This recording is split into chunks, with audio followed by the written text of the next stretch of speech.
Hi, my name's Sophie Pearson, and this is my presentation on my artist of the future, Haiwan San. She was born in 1992 in Seoul, South Korea.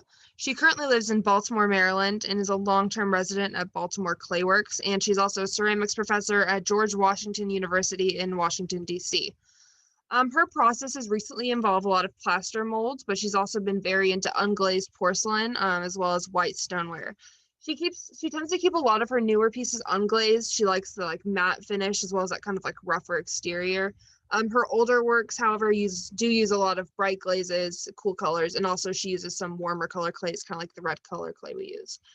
So showing those warmer colors she doesn't use as often now. These are just a collection of throne cups from 2017. They're a lot different from most of her work in that they're very uniform. They're very symmetrical, very rounded, whereas you'll see a lot of her other work as she gets older and develops her style more, becomes a lot more jagged, but you can still see that very clean, modern, abstract uniformity of her work. So this is just a quote from her. She said, "I'm attracted to the forms that are left over my studio after serving its role as a part of a whole. Through casting those disregarded objects, I feel I am giving history that they deserve to have, but never was seen or heard." So this picture right here is a lot of her work, most of her work is unnamed, but this is some plaster work that she did. A lot of her work tends to come in a series, so or a collection of objects. So you'll see at the beginning a fairly simplistic object, then developing bigger objects that kind of build on each other as a phase before. So that's one thing I think is really cool about her. So as I mentioned, you can see that she used to use a lot more glaze. This piece right here shows that. It's from 2017. Looks almost like pools of water. This is 2018, so now she's getting a little more cubic, bringing in that theme of building on shapes that she had already made, kind of development. You almost see an evolution of the piece from the beginning to this more abstract form. This is 2019, so here you see her bringing in again the plaster molds. You see the matte finish as well as those cooler colors and more abstract work. So this is all kind of stuff she's been doing in 2020. There's been a lot of stuff like this. So this, from what I can tell from the appearance, is just, stoneware like we used, just with notches cut into it. So this year, most of the stuff I've seen of hers has been very simplistic, very abstract stuff like this. And in 2019, she also did a lot of work with that square shape in more of a 2D sort of relief form rather than the standalone sculptures she previously made. So those are my credits on Haiwan San. She's really cool. I read a few interviews with her. She works up in Baltimore. She does, and then she also spends her time with in DC and New York. She teaches at George Washington in their art school, which is really cool because she was born in 1992, so she's only 8 years older than most of us. So and she's a professor. She's a professor at GW, which is crazy for somebody who's not that much older than us. She was born in 92.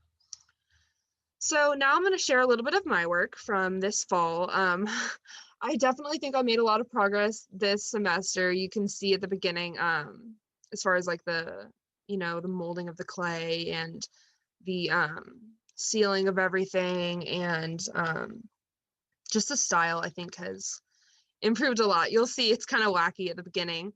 So the bowl on the right was my first pinch pot bowl. That's actually Kristen's phone for comparison. And then on the left, that was the very first thing we made when we had 15 minutes to make anything we wanted. It was either 15 or 25. And I made an eyeball. It was a ball with eyes on it. And, looking back on it, it was literally a solid block of clay. Don't think that would have held up in the kiln, but it was fun. I still really like what I did there. And if I could figure out a way to do that on a pot, I think that would be pretty cool. We had an assignment to make a certain amount of cups for homework. So these are a couple of those. On the left, that was the first one I made with handles. And on the right, I just decided, screw it, I'm going to make a triangle. So there on the right is a triangle cup. Here's more work with handles. I didn't ever really like the concept of just putting like, you know, a straight up like handle on it with just a strip of clay. So on the left, I did a twisted design, which I really liked. And on the right, it was kind of almost just like a pinch hold, and that wouldn't really be a functional cut, but I saw it more as like a succulent holder or something. But you can see rather than making a handle with like, you know, just a band with a hole in it, I just sort of pulled the clay out and created like a holding point there. So this is when we started the big 3-foot cardboard mold project. So I had definitely a lot of trouble. I actually attempted this like 4 times. The one that I had started first, you can see on the left, it just was huge. It was pretty bad. So then on the right is when I started doing more, the second one, which you'll see how that one turned out. So I started building it up, it looked fine. And then you can see here, it started getting really wide, just very, very wide. And by the time I was done with it, it kind of became a monstrosity. So I'm glad that was not my final one. What really worked for me best was when I started using coiling, which is something I really, really love now on all scales, you know, whether it's small or a big thing like this. You can see my big old thick coils on the right there in that video. But this worked a lot better for me because my issue was, you know, getting the uniformity and the consistency of like the shape while not expanding it too much while trying to, you know, like seal the inside and compress those clay particles. So it was a lot easier for me to get that narrow shape I was hoping for with my 3 ridges, as you can see in the cardboard in the last slide there. It was a lot easier for me to do that once I was able to use coiling. But yeah, so here you can see on the left there's a picture, on the right there's a video. I don't think I was completely done smoothing it at this stage, but this is a video of just the general shape. Unfortunately, this one did wind up cracking in the kiln. I was very sad about that, but there were air pockets up there. That was actually supposed to be the bottom, and there were air pockets there, so it exploded, which was very sad. But I decided to glaze it anyway, and I honestly think it looks kind of cool. You can see in the left, that was my studio pictures of the final product.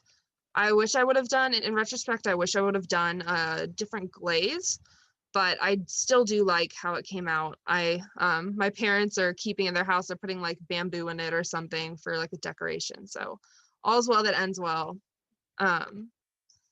So one thing I really, really loved, I fell in love with this copper green glaze on the left. On the right of that left picture, you can see something that I wasn't really familiar with, because I just done, you know, kind of straight up coils and coil building and slab building and pinch building. But here I used smaller coils and use that to build this little bowl, which I also intend to put succulents in. I feel like it's the perfect little cup for that. But I was very careful to seal the inside so that I could still get those spiral designs on the outside, but could compress the inside so it'd be completely smooth and able to, you know, hold plants and stuff and also not explode. But the spirals were a lot more defined before the glaze, but I honestly kind of like how the glaze filled them in and made kind of a smooth finish. On the left of that picture, I love, love, love how the glaze makes those sort of almost burn looking marks, rust marks. That was probably the favorite glaze that I used. On the right, it's just a bowl that I made. That one's sitting in my house. This was a bowl I made using a plaster, not a plaster, it was the metal bowl. I used the lubricant, sprinkled some grog in there, molded my rolled out clay in there, and then blow dried it with the heat gun. That took a long time. And when I took it out, actually the first time, there were a lot of ridges and stuff, which I then had to smooth out, which is pretty hard considering the clay was like partially dried from the heat gun. But I really liked that perfectly symmetrical, just, you know, half sphere. These are some ashtrays I made as gifts for friends. I really liked how these turned out. again, with the glazes in the darker clay. I used wax resist inside of the letters of the name and the numbers and stuff, so that they would still be visible. And then you can see here, put this in because you can see that that I put in a lot of my stuff. You can't see it here because it's just pictures from the side, but I always put that little eye in the bottom of all my work, just because I like it. And so that's probably my little thing. Anyway, that's all I have. I have more stuff that I had done, but a lot of stuff shattered. One thing that I would do differently if I were able to take this class again or fire more pieces would be I would compress my clay better, not let it get dry before adding more, and not let things explode in the kiln. So anyway, thank you. I hope y'all enjoyed my presentation, and I've had a really fun time this semester with all of you guys. Thank you.